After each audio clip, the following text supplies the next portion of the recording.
RJD सूबे में एक बड़ी भूमिका तलाश रही है। अपनी पकड़ बनाने तेजस्वी हर महीने अब झारखंड आएंगे। आरजेडी ने उससे पहले ही अपनी तैयारियां शुरू कर दी है। सोमवार को युवा आरजेडी के 2 पदाधिकारियों का स्वागत किया गया। देखिए रिपोर्ट। अगले महीने से तेजस्वी यादव हर महीने झारखंड आएंगे। राज्य आरजेडी ने अभी से अपनी तैयारियां शुरू कर दी है और इसी का नजारा सोमवार को देखा जब संजय यादव सुरेश पासवान के माथे पर पगड़ी और गले में फूलों की हार पहनाकर उन्हें राष्ट्रीय जनता दल में शामिल किया गया। पिछले कई सालों से पसीना बहाने के बाद भी आरजेडी को वो मुकाम नहीं मिल पा रहा था जिसके हकदार ये पार्टी है। लिहाजा राष्ट्रीय जनता दल के नेताओं को संजय यादव सुरेश पासवान के रूप में एक नई राजनीति और एक नई धार दिख गई। मजबूती के साथ जो है आज जो जिम्मेवारी मुझे दी गई है, संसदीय बोर्ड का जो अध्यक्ष बनाया गया है, मैं अपने राष्ट्रीय अध्यक्ष लालू प्रसाद यादव को मैं विश्वास दिलाता हूं, तेजस्वी प्रसाद यादव को मैं विश्वास दिलाता हूं कि सुरेश पासवान खड़ा उतरे और इसको हम कोशिश करेंगे कि जमीन पर कैसे रूबरू इसको हम लोग जो है उतारें और अपने संगठन को मजबूत करें, ताकि संगठन है, पार्टी है, तभी हम हैं। युवा राष्ट्रीय जनता दल ने राजद कार्यालय में स्वागत समारोह का आयोजन किया। इस स्वागत समारोह में आरजेडी के दोनों पदाधिकारियों का स्वागत किया गया। युवा राष्ट्रीय जनता दल के प्रदेश अध्यक्ष रंजन यादव ने कहा कि पार्टी को बूथ स्तर तक ले जाने में कोई नहीं रोक पाएगा। उन्होंने कहा कि पार्टी जल्द अपनी मेहनत से किंग मेकर की भूमिका में होगी। मार्गदर्शन मिलेगी, उसमें युवा खरा उतरेगा और हम झारखंड में युवा के सहारे चाहते हैं कि बूथ स्तर तक अपना कमेटी बनाकर संगठन को मजबूत करें।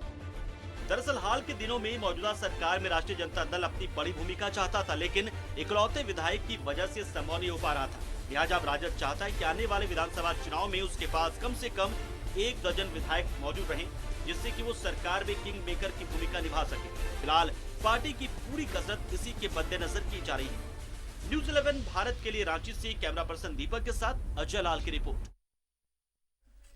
तो संवाददाता अजय लाल हमारे साथ फोन लाइन पे जुड़े हुए हैं, उनसे जानते हैं आरजेडी की ये कवायद कितनी कारगर साबित होगी। जी अजय।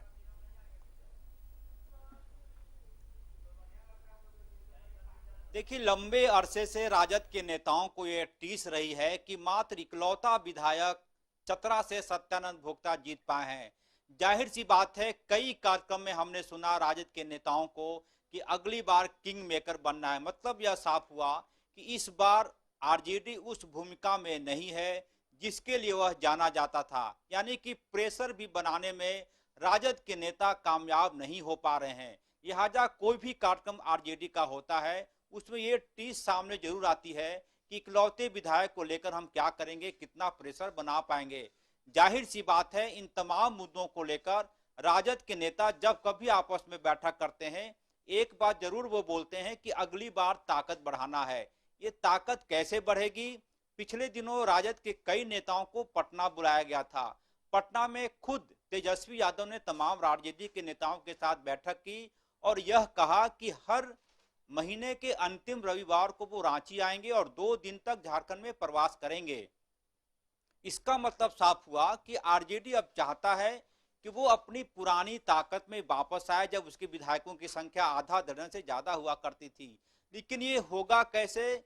जाहिर सी बात है, 2 प्रदेश के 2 बड़े नेताओं को आरजेडी ने बड़ी जिम्मेदारी दी है। गोड्डा से पूर्व विधायक संजय यादव को प्रधान महासचिव की जिम्मेदारी मिली है, जबकि सुरेश पासवान को कहा गया है कि वो संसदीय बोर्ड के अध्यक्ष होंगे। जाहिर सी बात है, आरजेडी के नेताओं को यह लग रहा है कि इन दोनों नए प्रदेश पदाधिकारियों के माध्यम से आरजेडी में एक नई जान फूंकी जा सकती है। जाहिर सी बात है, इस नई जान को फूंकने की ही कवायद में तरह तरह के कार्यक्रम हो रहे हैं। कई बड़े नेताओं को नई जिम्मेदारी दी गई है। हालांकि यह सब कैसे होगा, इतना आसान नहीं होगा। आज भी जब कार्यक्रम हो रहा था स्वागत समारोह आरजेडी के नेताओं का प्रदेश कार्यालय में, उस वक्त भी यह कहा गया कि हम बूथ लेवल तक जाएंगे। सवाल ये उठता है कि क्या बूथ लेवल तक जाने के लिए कार्यकर्ता आरजेडी के पास है? यदि है तो उनको एक्टिव कैसे किया जाएगा? कहीं ऐसा ना हो कि हम एक्टिव करते करते बहुत देर हो जाए। इन तमाम मुद्दों पर चर्चा आज हुई और आने वाले दिनों में भी प्रदेश आरजेडी की जो नेता हैं लगातार वो बैठक करेंगे कि कैसे पार्टी को नई धार दी जाए।